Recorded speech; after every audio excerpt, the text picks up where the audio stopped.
Super Mario Sunshine can be played in a lot of different ways. One of the most beloved challenges is the restriction of one of the Fludd nozzles. Yep, the hover nozzle in particular. But today, we're going to bring this to a whole new level. Welcome to the Floodless Super Mario Sunshine Challenge, where we completely delete the most important device of the game and see if it's still possible to make our way over to Bowser's Hot Tub Party. Let's just say I had to think a lot out of the box to make some of these tricks work. But before we actually get started with the challenge, please make sure to like, subscribe and comment your expectations of how many Fludd users are necessarily required to beat the game down below. Not only do you support me that way, you also tell YouTube how good this challenge is, so more people get to see it too. Now though, without further delay, let's officially start our Floodless journey of Super Mario Sunshine. Starting off, we can spot a weird gadget at the other side of the airstrip, which we today will try to dodge at all costs. But unfortunately, there is nothing I could do other than taking the L already. Indeed, you can in fact not beat Super Mario Sunshine without ever using Fludd. What a surprise! However, let's not get demotivated by that and instead see how few Fludd users are required to beat Super Mario Sunshine. And you can see it starts horribly. We need 1 use to trigger the Proto Piranha and then 3 more to defeat it. What a rough start. Oh, and as you may have noticed, I can disable and enable Fludd at any given time to make this challenge possible. Anyway, after being put into jail, having conversations with ourselves, I guess, and being forced to clean the entire island without any help, we make our way over to Delfino Plaza. In order to make it to the first main stage, we need to beat yet another Proto Piranha. I know, that's awesome! Though there is some work around here. See, next to the water sprinklers, there are 2 barrels, and we will use them a lot throughout this challenge, as this is our only option to spread water around. So unfortunately, we have to use Fludd to trigger the Proto Piranha, and trust me, I tried to trigger it with the barrels, and it won't work. You need to hit the core of the Proto Piranha constantly for a few seconds to make it appear, and that just won't happen with just 2 barrels. At least, we then are able to use the barrels to land all 3 hits on the Proto Piranha. This reveals our main villain, Shadow Mario, which for this challenge will be super annoying, as the only way to defeat Shadow Mario is to damage him with water. So let's see how often we can find alternative solutions to make this mad lad fall. Anyway, the obvious solution here are the barrels, right? Wrong! For whatever reason, the developers removed the barrels during the Shadow Mario chase, and only for the Shadow Mario chase. Luckily, he runs by this fountain from which we can damage him. Yeah, this is as tedious as it looks like, and trust me, it took a long time. And this also isn't the last time we have seen this strat being used. Let's just finally make our way to the first world, please. Oh, that's awkward now. No, I'm just kidding. By entering any other level and exiting the course, the warp actually becomes functional. So no need to ever wet this portal. Either way, with that we successfully made our way over to Bianco Hills. Of course, we can just easily bypass the Proto Piranha here and skip Bianco 1 altogether and make our way instantly to the top of the big windmill for the level's second shine, Pinna Piranha. Oh boy, the only way to defeat this giant of a plant is by filling her up with water. Yup, unlucky, but we have to fill her up 3 times. There is no other way, so let's just bring this behind us quickly and move on. For Bianco 3, there isn't much change. It can be a little finicky to get to the cave's entrance, yes. But from there on, inside the secret areas, we usually have no Fludd anyway, so this went rather smooth. Similar case for Bianco 4. We need to collect the red coins in the village, which can be a little tougher to maneuver through, though all in all, this is not much of an obstacle. Bianco 5 on the other hand is a huge obstacle. We have to refight Pinna Piranha, and there's literally no way to skip using Fludd. First, we need to wake her up using a poink, and they can only be used with Fludd. Then, we need to make Pinna fall from the sky, which only can be done by spraying water at her or using another poink. both obviously requiring another use of Fludd, and let me just say I tried a lot of ideas to bring her on the ground, but nothing worked. And then we still need to fill her up with water again and also repeat this 2 more times, which is a total of 7 Fludd uses during Bianco 5. Ouch, that's really rough. But let me tell you, this was the most amount of uses required doing 1 episode for the entire challenge. So that's at least something. For Bianco 6, there's nothing to say. It's another secret stage which is pretty simple to access. Now Bianco 7 though. Every 7th episode of a world is a Shadow Mario mission, and in order to get to the final level and the final boss, we need to defeat Shadow Mario in every world. But as we have seen before, Shadow Mario fights are super tedious and take a really long time. Yeah, I found the spot where I can constantly loop Shadow Mario around and deal some damage to him, and he eventually fell. Yippee! So, with Bianco Hills completed, we can make our way over to Ricco Harbor. Only issue is we need to defeat yet another Proto-Piranha. I know. Unfortunately, we cannot get around using yet again Fludd to trigger this goopy annoyance. At least the 2 barrels are back, which we can use to our advantage to not only hit him 3 times, but 6 times. Exactly, they have 2 phases now, doubling their health. Luckily, we're able to take all his lives with going back and forth throwing the barrels right at him. Let me just tell you, these throws are much tougher to hit than it looks like, and especially 6 in a row. Because in case you miss just 1, the Proto-Piranha will go hide again, which is an auto reset, as we then would need to use Fludd again. Oh my, you can tell the Piranha family hasn't been nice to us whatsoever. All of the 16 Fludd uses so far went on some kind of Piranha. This changes immediately with Ricco 1 however. Gooper Blooper represents the next challenge to overcome. Getting to him is done easily, but for the fight itself you need to clean his mouth first, as otherwise you won't be able to pull Gooper Blooper. And technically speaking, there are 2 barrels located earlier in the level. Unfortunately though, triggering the boss fight takes you to a different layout of Ricco Harbor. So some objects simply don't exist during the battle anymore, under which the barrels count. So there's no way of us dodging this Fludd use here to clean up Gooper Blooper's mouth. And because this isn't enough, he's got 2 phases in which he resets and we have to clean his mouth again. So there are 2 total uses needed for Ricco 1. But there's a fairly new strat that makes you skip a portion of the transition from Gooper Blooper changing into his second phase, which luckily for us skips the whole part of where his mouth gets dirty again, allowing us to instantly pull him again. Only issue here is that I simply couldn't find any resource on this other than the any % task of Super Mario Sunshine.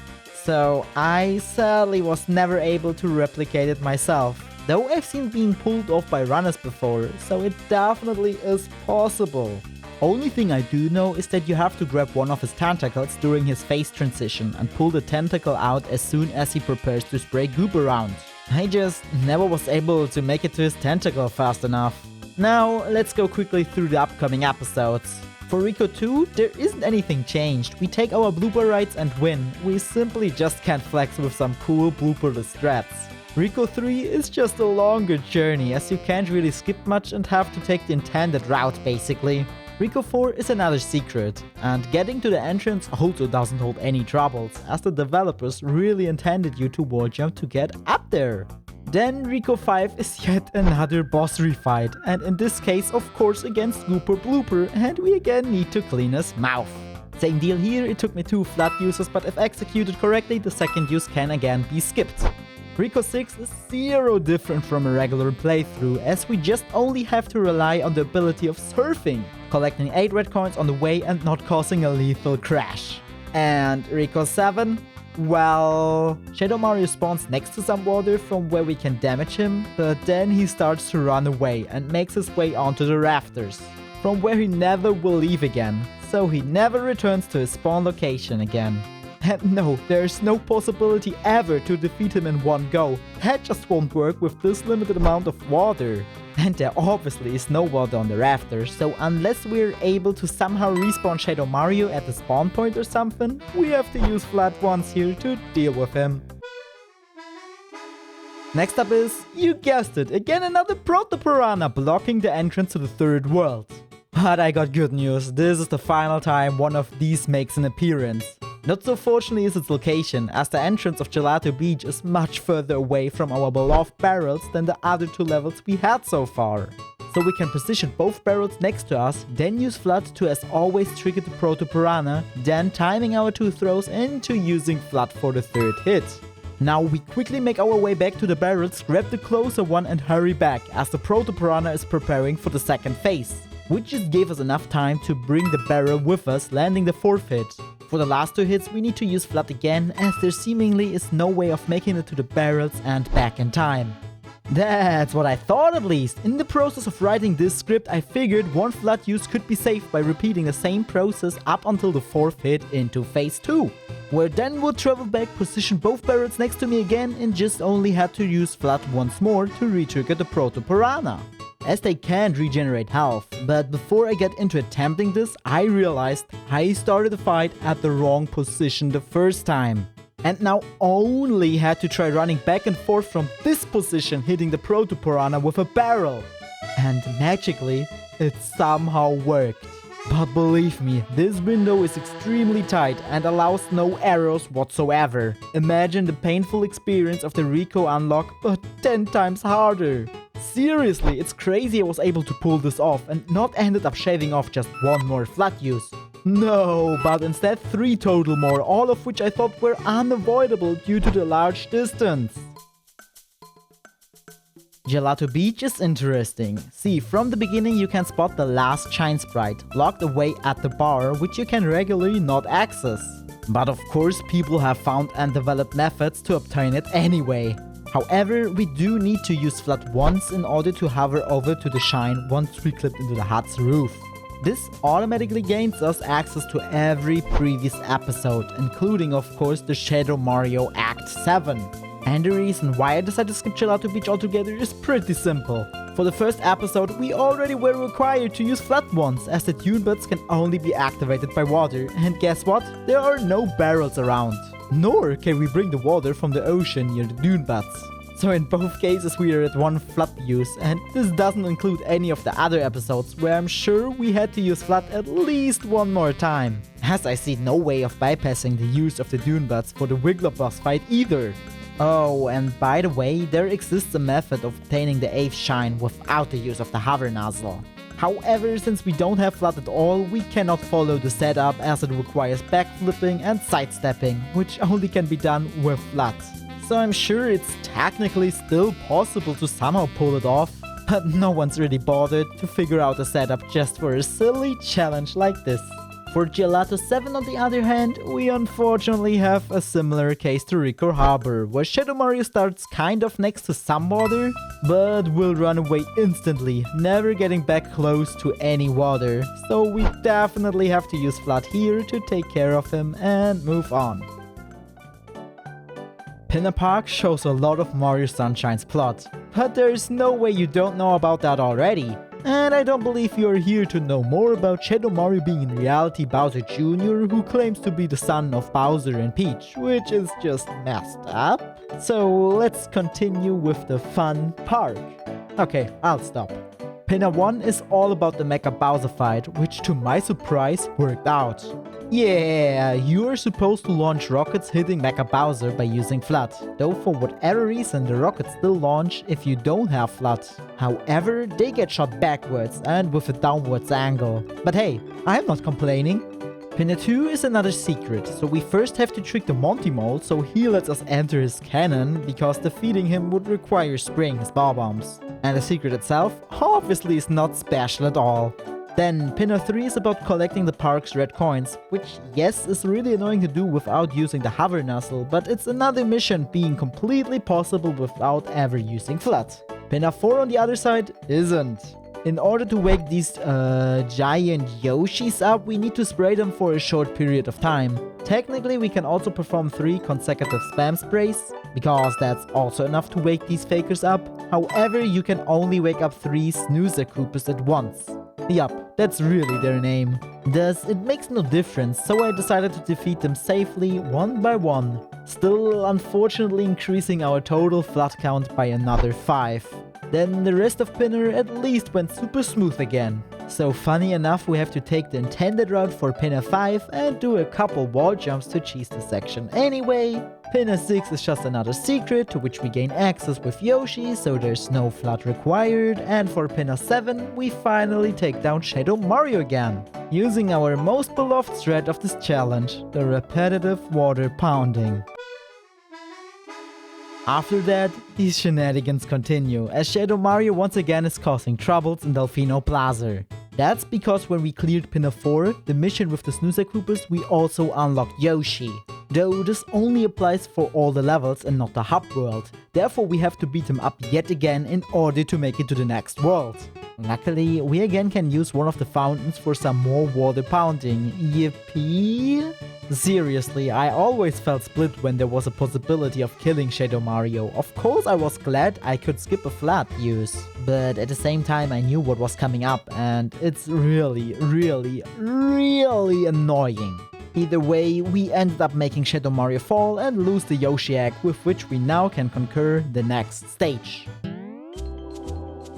Oh, Sirena Beach. This stage I have a lot of mixed feelings about, because I was able to perform a few crazy tricks, but a few episodes just were not satisfying at all in regards of this challenge. With this in mind, Sirena 1 started off tough, which is the iconic boss fight against Phantom Manta, which got no gadgets around to help. Neither can we take advantage of the water pounding strat. I mean, he even is able to swim in the water, yet the only way of harming him is to use Fludd.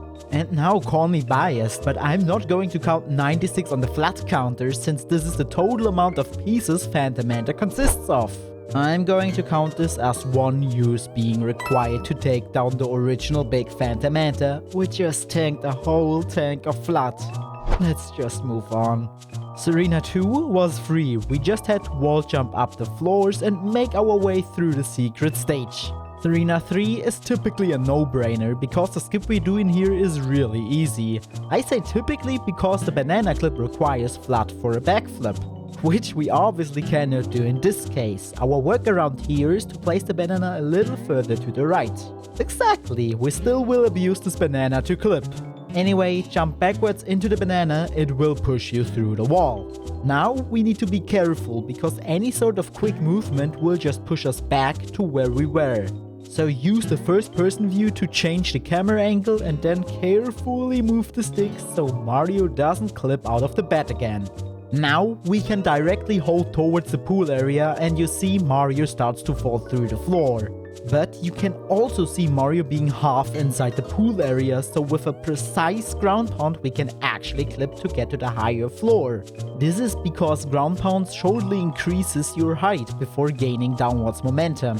Then for Sirena 4 we are supposed to gamble, which, spoilers, I'm not going to do. As first, gambling is kinda bad, and most importantly second, it requires water, aka the use of Fludd.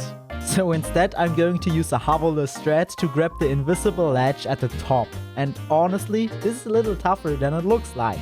Since you can't grab onto the sides, you have to grab the front.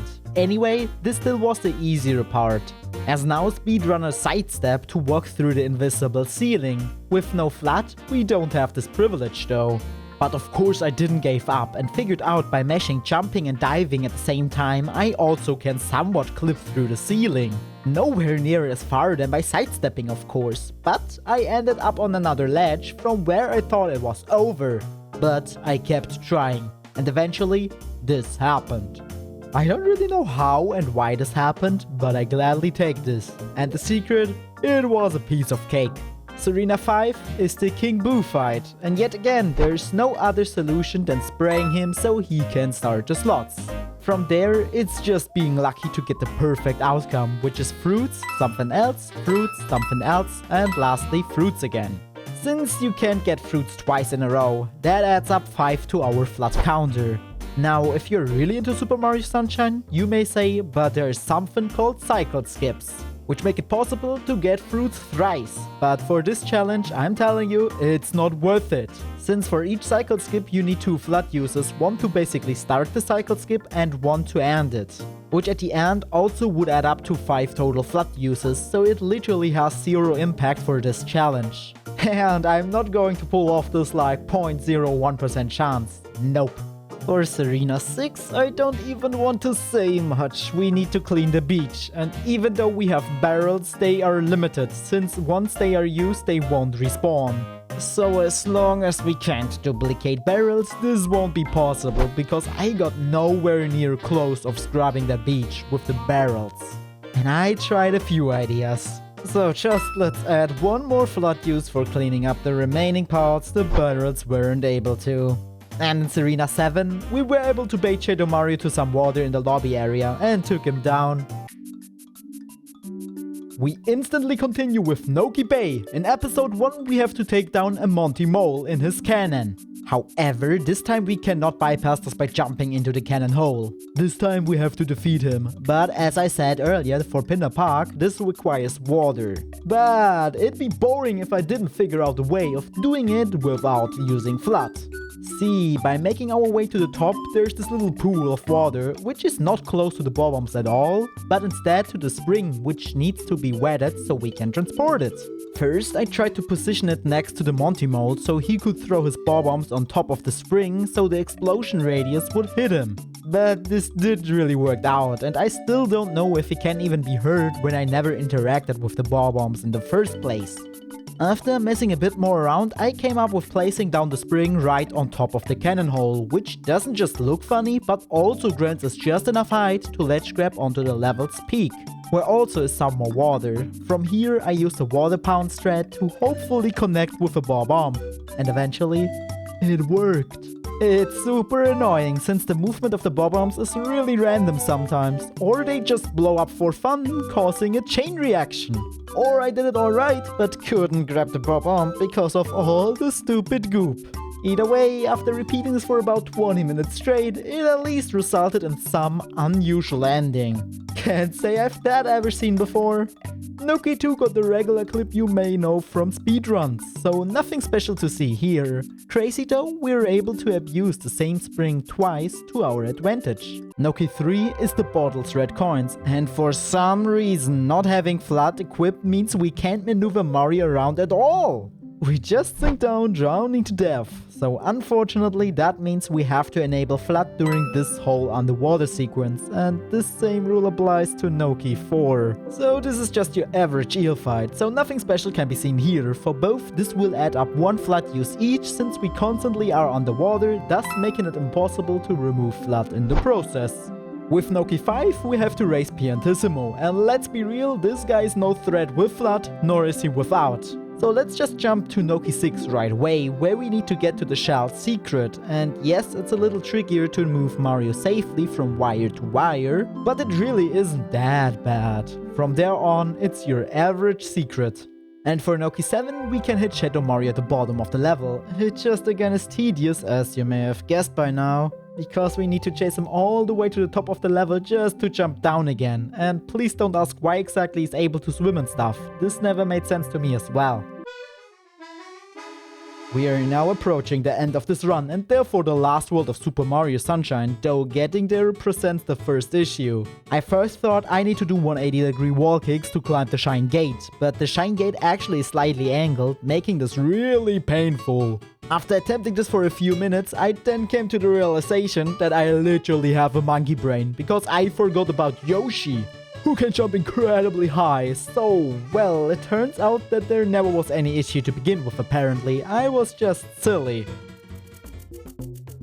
So now we really made it to the final world, being Pianta Village, and for the first episode I thought I knew what I was doing, since I've completed the mission without pulling the chain jumplet's tails before. Though turns out doing this without Fludd is a complete different story. As they just didn't want to get baited into the water, I promise it was bad and I felt scammed quite a few times. But after a lot of trial and error, I found my lucky spot. Pianta 2 is another Piantissimo race, so there's really nothing to note here other than we won, that's it. During Pianta 3, Fludd gets stolen from you anyway, so there isn't anything different. After skipping the intended route, we actually do have to do a difficult jump. I mean, I struggled with it a bit, as the fence we need to triple jump off can be jank. From there, the game checks if you have obtained Fludd, since this was a Floodless episode after all, so unfortunately we cannot bypass this check. I need to clean the mayor to grant us the Shine Sprite. Pianta 4 is super fortunate for us, as the developers intended us to use the barrels to cool down the huge chain jump, so we can without any trouble send this big boy to bath. Pianta 5 is completely straightforward as well, since we get Yoshi along the way, and we need to use his juice in order to unlock the secret. But don't you worry, using Yoshi's juice is completely fine, as this is obviously no water. We clearly see that Mario is not holding onto Fludd, so no worries, seriously. All Delfino's Yoshis are just built different. Afterwards, it's all about the chucksters. And boy, was I afraid of Pianta 6, but to my surprise they placed down 3 barrels, which also respawn, and this is where we start talking. Now it's just about the route to save as many Piantas as possible and have great time management. So I immediately went to the left to use the barrel to free the small Pianta boy, then went over to the right side and freed 5 more Piantas and cleaned 4 of them. I don't know if it's possible to clean the Pianta with just 1 barrel or not, but if it is, it's super inconsistent. And I tried it for a while and couldn't get it even once, except on the couple for some reason, but I guess this is the case since they are really close to each other. After cleaning the 4th Pianta, however, I head for the 3rd barrel right away, with which I free the remaining 4 Piantas. The most annoying one is the guy in the back, who is quite far away. Therefore I knew it's not worth, and instead quickly used Fludd to take care of him and made my way back to the barrel. Now cleaning the 2 nearby standing ladies, and after this there isn't a lot of time remaining. So I circled through to get the last few Piantas with Fludd, while ending with less than a second remaining on the clock. Which is insane, and of course it wasn't flawless, though I don't think you will be able to save another Pianta in time. Unless we can clean 1 or most likely even 2 Piantas using just 1 barrel. In that case we would save the last guy in the middle, since he's the easiest and fastest to reach. And for the kids, I really have no clue how to clean them.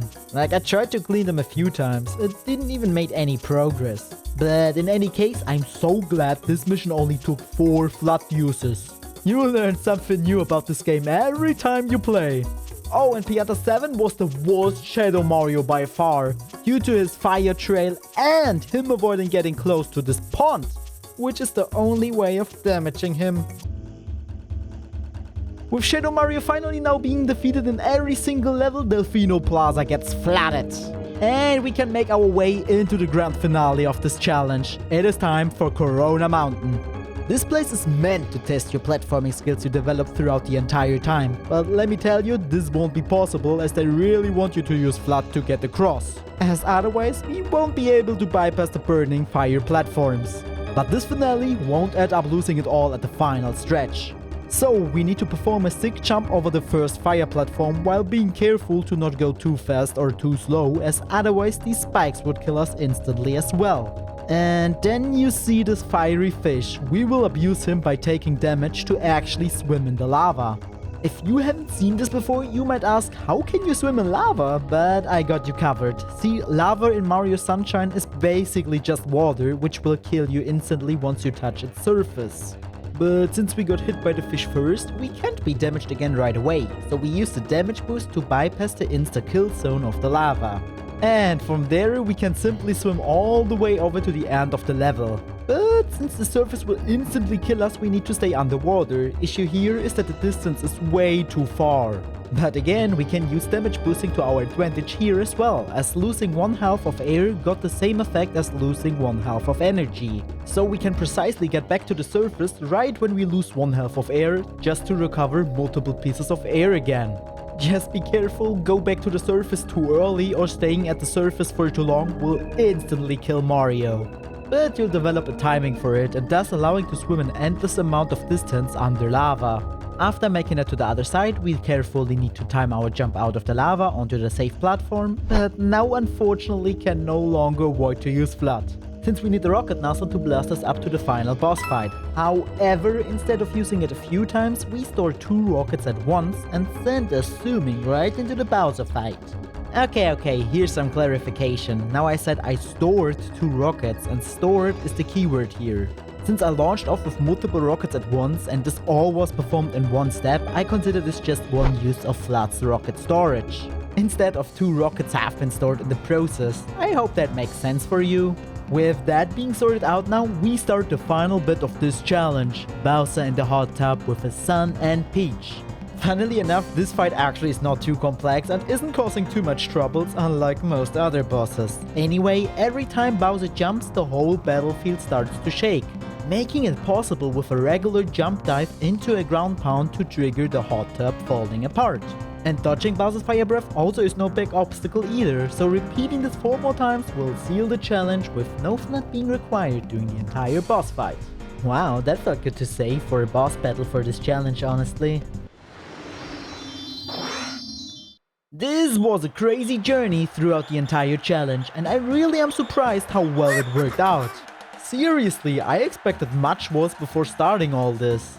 So let's see, is it possible to beat Super Mario Sunshine without ever using Fludd?